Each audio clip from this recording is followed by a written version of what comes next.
Bonjour et bienvenue sur Nuage Magique pour une nouvelle vidéo au sujet de la i208.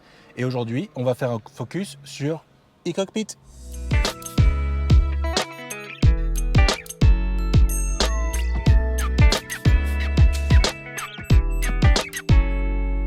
E-cockpit, j'ai eu l'impression que c'était un gros argument de vente pour Peugeot quand ils ont mis en place cette i208. Donc je pense que c'est incontournable et qu'il faut absolument en parler. Mais d'abord, il y a quelque chose que je voudrais dire. Quand on regarde la documentation, il parle de e-cockpit comme d'un affichage tête haute.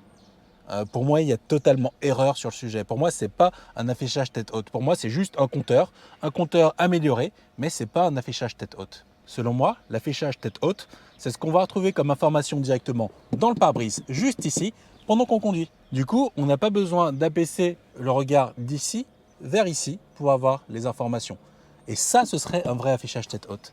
Et je trouve que c'est trompeur parce que quand on regarde l'affiche de la DS3 Crossback E-Tense, il me semble que là, c'était marqué aussi affichage tête haute, sauf que dans le cas de la DS3 Crossback E-Tense, c'est vraiment un affichage tête haute. On l'a vraiment ici. Donc voilà, c'était peut-être juste une petite digression, mais tout ça pour dire que le e-cockpit, c'est sûrement très agréable, mais c'est pas du tête haute. Vous ne le verrez pas en vidéo, mais à travers le e-cockpit, on va avoir un affichage en 3D. On va avoir l'impression que les informations sont sur plusieurs plans. Et de manière générale, on va être capable de personnaliser l'affichage qu'on a sur l'écran. Je vais vous montrer les différents écrans. On commence par le mode cadran. C'est le mode standard. Ici, on va avoir la vitesse qui va venir évoluer et le cercle qu'on devine, qui commence juste ici, va venir remplir tout le tour au fur et à mesure que la vitesse va augmenter. Donc c'est un compteur de vitesse analogique, en plus du compteur de vitesse numérique qu'on a au milieu. On a juste en bas l'odomètre, donc le nombre de kilomètres depuis le début de la voiture qui s'affiche, 205 km dans mon cas présent. Il faut savoir que ce 205 km, il se balade un peu partout. De temps en temps, il peut être ici, mais en fonction des écrans, on va pouvoir le retrouver sur le côté en bas à droite. À gauche, vous avez la partie autonomie et à droite, vous avez un indicateur de la puissance instantanée et du mode de fonctionnement, à savoir est-ce qu'on a de la recharge générative ou est-ce qu'on va avoir une accélération franche. Et tous les pictos habituels pour vous dire si vous êtes en mode parking, si des personnes n'ont pas leur ceinture. Et on voit en bas à droite qu'on est rechargé. Donc surtout, là, on ne peut pas partir. Il faut débrancher le câble pour pouvoir partir. Donc c'est le mode standard. Le mode conduite dérive du mode standard. Mais là, au milieu, on aura les informations sur l'assistance à la conduite.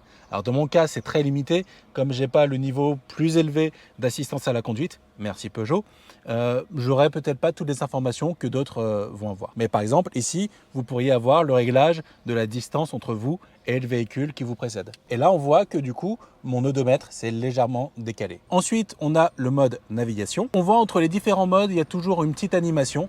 Ils ont bien fait les choses, ça rame un peu, c'est un peu ralenti, mais l'effet reste plaisant, donc pourquoi pas. Ici, on a un mode super intéressant, c'est la navigation. Donc en complément de la carte qu'on va voir affichée ici, on a également les informations de navigation qui vont apparaître juste devant nous. Typiquement, on va retrouver les indications tournées à gauche, à droite, on va avoir les noms de rues, et toutes les informations principales. On va toujours retrouver l'autonomie, la vitesse. Le mode minimal, je ne vais pas avoir le compteur analogique, je n'aurai que le compteur numérique.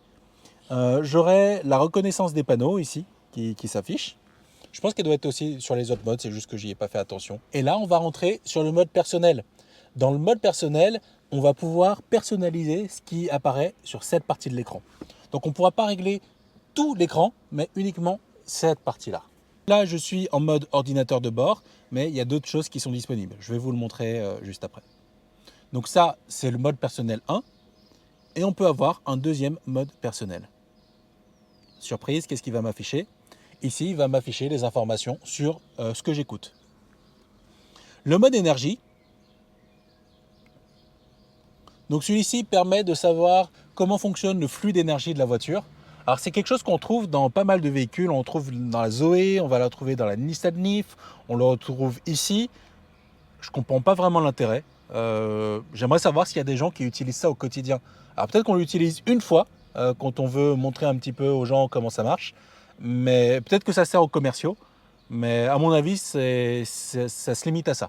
Donc donnez-moi votre avis, dites-moi si vous pensez que ça sert vraiment à quelque chose ce mode-là. Dans le mode énergie, j'aurais plutôt vu des informations un peu plus poussées, des histogrammes sur la consommation instantanée, la puissance, enfin tout un tas de choses comme ça qui auraient pu être sur des températures de refroidissement. Enfin, il y a plein de choses qu'on aurait pu mettre ici.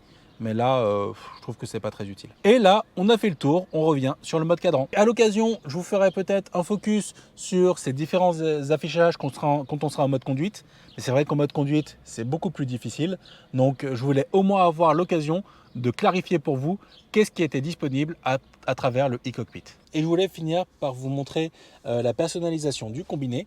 Ici, on a deux parties, le 1, le 2. Donc ça correspond au mode personnalisé 1 et 2 qu'on a vu tout à l'heure sur le e-cockpit. Et pour chacun de ces écrans, on va pouvoir choisir, là, j'avais ordinateur de bord, mais j'aurais pu avoir le détecteur d'inattention, j'aurais pu avoir des informations sur la consommation. Et de l'autre côté, je peux choisir entre la partie média, c'est ce que j'avais là, ordinateur de bord, détection d'inattention encore une fois. Donc voilà comment on peut personnaliser et à savoir qu'on peut aussi personnaliser la couleur. Ce sera tout pour cet épisode dédié au e-cockpit.